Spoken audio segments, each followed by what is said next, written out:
Bem-vindos a mais uma análise. Hoje temos em mãos um tema que, sinceramente, é absolutamente essencial para quem quer dar aquele salto para uma fluência mais natural em inglês. Dominar o verbo come é um verdadeiro passaporte para soarmos como falantes nativos. Vamos desconstruir este verbo e perceber como ele se transforma em expressões espetaculares do dia a dia. É um bloco de construção fundamental e vai ser fantástico explorarmos isto em conjunto. Então, vamos lá ver o que temos pela frente hoje. Primeiro, o poder do verbo come. Depois, passamos para ações físicas e direções. A seguir, origens e motivações, o lado figurado da coisa e, para fechar, umas dicas de prática e a nossa conclusão. Vamos arrancar com o ponto número 1, o poder do verbo come. A verdade é esta. Aprender estas pequenas combinações com o verbo come é um autêntico atalho para desbloquearmos aquelas conversas mais soltas e naturais. É daquelas coisas que nos levam a uma fluência muito mais rápida, porque, em vez de estarmos a traduzir tudo palavra a palavra na nossa cabeça, o que cansa imenso, convenhamos, conseguimos simplesmente perceber os nativos de forma imediata e instintiva. Avançando para a secção número 2, ações físicas e direções. Vamos começar pelo básico dos básicos em termos físicos. Come in.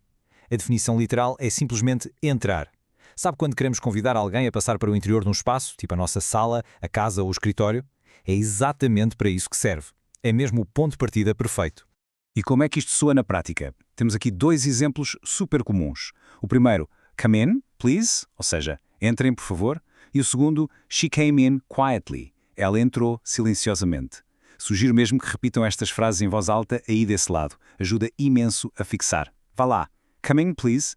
She came in quietly. Mantendo-nos aqui neste sentido físico e literal, a próxima paragem é come back. Esta é fácil. Significa voltar ou retornar. Trata-se da ação clara e direta de regressarmos ao nosso ponto de origem ou um lugar onde já estivemos antes. Olhando aqui para as frases, a primeira é muito direta. I will come back tomorrow. Eu voltarei amanhã. A segunda é aquela clássica despedida simpática que ouvimos em qualquer loja. Come back soon. Volte logo. Façam uma pequena pausa e pratiquem a pronúncia comigo para criar aquela memória muscular da língua. I will come back tomorrow. Come back soon. E assim chegamos ao número 3. Origens e motivações. Mudando um bocadinho o foco, entramos no come from. Em português, vir de ou ser de.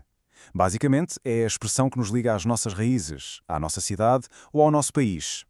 É uma daquelas peças do puzzle que têm mesmo de estar no nosso vocabulário para aquelas primeiras conversas de apresentação em inglês. Vamos desconstruir a estrutura. Reparem no primeiro exemplo. I come from Angola. Eu sou de Angola. E no segundo, a famosa pergunta universal. Where do you come from? De onde é a pessoa? Notem bem como o come from ancora a frase no final da pergunta, dando logo aquele sentido exato de proveniência. É uma estrutura impecável e muito consistente. Olhem bem para esta pergunta isolada no ecrã. Where do you come from? Pensem lá por um segundo. Como é que responderiam a isto de rajada na vida real? I come from e depois juntam o nome do país ou cidade. É, sem dúvida alguma, uma das melhores ferramentas de sempre para quebrar o gelo e criar ligações com outras pessoas. Bem, agora a energia muda de figura.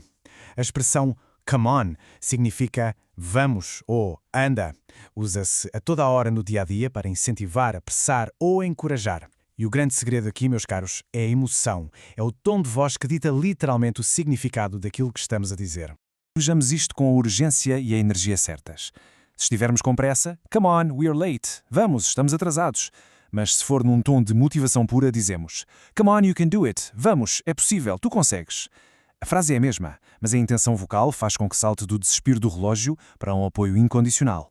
Então, o ponto crucial aqui, e é fascinante perceber isto, é o enorme salto cognitivo que ocorre nesta transição. Começamos ali do lado esquerdo, num plano puramente literal, com movimentos físicos de entrar ou voltar. E agora estamos a passar para o lado direito, onde o verbo se expande e vai tocar em ideias completamente abstratas e conceitos mentais. É mesmo aqui que reside a verdadeira riqueza deste idioma. O que nos leva direitinhos ao ponto número 4, o lado figurado. A nossa primeira paragem neste mundo mais abstrato é simplesmente linda. Come true, traduzindo tornar-se realidade. É um marco altamente positivo e emocional que usamos quase exclusivamente para descrever quando os nossos sonhos, desejos ou objetivos a longo prazo finalmente ganham vida. Vejam só os exemplos práticos. My dream came true. O meu sonho realizou-se. Reparem que aqui usamos imenso a forma no passado, came. O segundo é aquele clássico das épocas festivas. I hope your wishes come true. Espero que os teus sonhos se realizem. Pronunciem estas frases devagar, saboreiem as palavras. Visualizar a gramática em ação ajuda a interiorizar tudo. A seguir temos o come across, que quer dizer encontrar por acaso. Esta expressão traz sempre um elemento de surpresa agarrado. Sabe quando não estamos à procura de absolutamente nada em específico, mas de repente tropeçamos num objeto antigo ou numa situação que cruza o nosso caminho? É exatamente isso. O que é realmente interessante desta expressão é como ela capta na perfeição aquelas pequenas surpresas da vida real. O exemplo diz, I came across an old photo. Encontrei uma foto antiga por acaso. Quem nunca teve esta sensação ao arrumar uma gaveta, não é? Ou she came across a good book. Ela encontrou um bom livro por acaso. É uma forma extremamente elegante de descrever o inesperado. E atingimos o topo da montanha do nosso arco abstrato com o fantástico come up with. Significa ter uma ideia ou inventar. É incrível, pensem bem. Partimos daquela simples entrada física pela porta adentro, lá atrás, e chegamos à complexidade de inventar soluções mentais. Que evolução fantástica! Como esta estrutura tem 3 palavras, o truque é ler tudo de forma muito fluida para o cérebro se habituar a agregá-las. He came up with a great idea. Ele teve uma ótima ideia. E sob a forma de pergunta num desafio de equipa, can you come up with a solution? Consegues encontrar uma solução? A cadência destas 3 palavras juntas deve ser praticada quase como se fossem apenas um bloco sonoro único. E para fechar em beleza, número 5, dicas de prática e conclusão. E isto ilustra brilhantemente o grande objetivo da nossa análise. Como vemos no resumo, ler os exemplos em voz alta lentamente e repetir as frases com consistência dia após dia são os passos cruciais. É super importante conseguir diferenciar aquele sentido literal inicial das expressões idiomáticas figuradas no fim. E ao aplicar estas frases em situações do cotidiano, a fluência natural acaba simplesmente por florescer. Bem, a grande questão com que terminamos esta nossa reflexão é, de todas estas expressões fascinantes com o verbo come, qual é a primeira que vão testar na vossa próxima conversa em inglês? Fica o desafio no ar. Um grande abraço e continuação de bons estudos.